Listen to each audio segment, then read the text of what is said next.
હરિભાઈ રત્ના હા રામદેવ વીરા. તું તારી મનવીગી સાણ સાણ કરીને આવ્યો. હા રામદેવ વીરા. હરિભાઈ રત્ના હા રામદેવ વીરા. આજે 20 વર્ષ થઈ ગયા બેન સગુણાના લગ્ન કર્યા ને 20 વર્ષથી બેન સગુણા આ પોકરણગઢની અંદર આવ્યા નથી. હરિભાઈ રત્ના હા રામદેવ વીરા. હવે તો કદાચ બેન સગુણા આ પોકરણગઢને ભૂલી પણ ગયા છે. તો મારી બેની કહે કે મારો વીરો કેવો છે તો કેજો કે હેન ભમરિયા ભલાવાળો છે, લીલુડા ઘોડને સવારી છે અને દુખિયાનો બેલી છે. હરિભાઈ રત્ના હા રામદેવ વીરા. જ્યારે બેન સગુણાના લગ્ન થયા ને ત્યારે પિતાશ્રીએ ઘણા દાન દીધા, સોનાના દાન દીધા, ભૂમિના દાન દીધા, ગાયોના દાન દીધા. છતાં પણ બેન સગુણા ખુશ નતા. કારણ કે અનેક માળી જાય વીરની ખોટ હતી.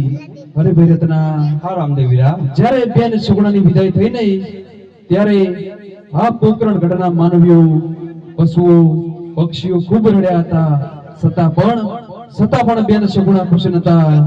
તો માટે લોહા કંકોત્રી બેન સગુણાને અને ત્યાંના રાજા ભટિયાર રાજાને વાંચી સંભળાવજો. ભલે રામદેવ વીરા. અને બીજું એ કહેવાનું કે ત્યાંના રાજા ભટિયાર બહુ અહંકારી ને અભિમાની છે. તો માટે જે બોલે તે તમે સહન કરી લેજો, પણ બેન સગુણાને તેડ્યા વગર તમે પાછા ના ફરતા. ભલે રામદેવ વીરા. અને બીજું એ કહેવાનું કે તમને રસ્તામાં કોઈ પણ દુઃખ કે સંકટ પડે તો મને અલગ ધાણી કઈ યાદ કરજો. હું પોકરણગઢથી તમારી વારે જરૂરથી આવીશ. ભલે રામદેવ તો વીરા. આપણી પાસે સમય બહુ ઓછો છે અને એ પંથ બહુ લાંબો છે. માટે જલ્દી જાઓ અને તમે બેન સગુણાને તેડી પોકરણગઢ વહેલા પધારજો. ભલે રામદેવ વીરા. ભલે રામદેવ વીરા. હે રત્ન હલકારો હલકારો રાજમાર મારો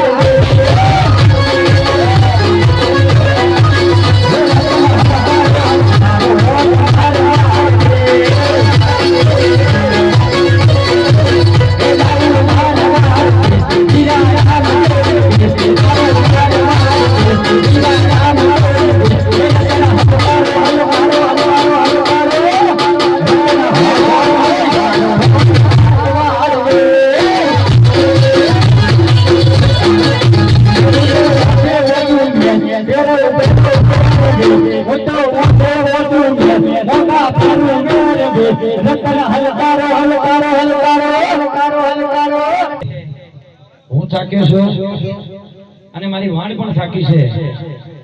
તો આ લેબડાનું ઝાડ સારું છે.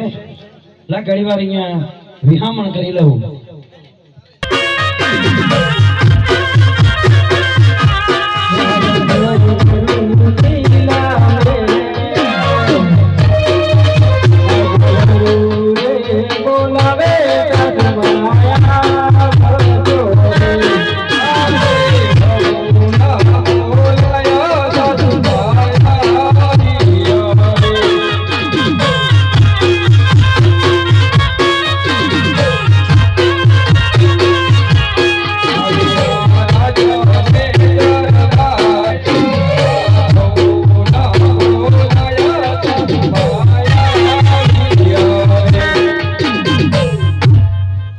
મને બોલાવવાનું કારણ? અરે સાસુમાં આજે મધરાત્રે મને સપનું આવ્યું. કેવું સપનું આવ્યું? કે આજે હું એ રે દીદી રાજા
મારો વીરો ભણે છે એટલા માટે મને જવાની રજા આપો.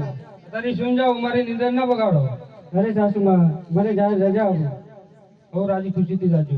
તારી સુન જાઓ. સારું સાસુમાં.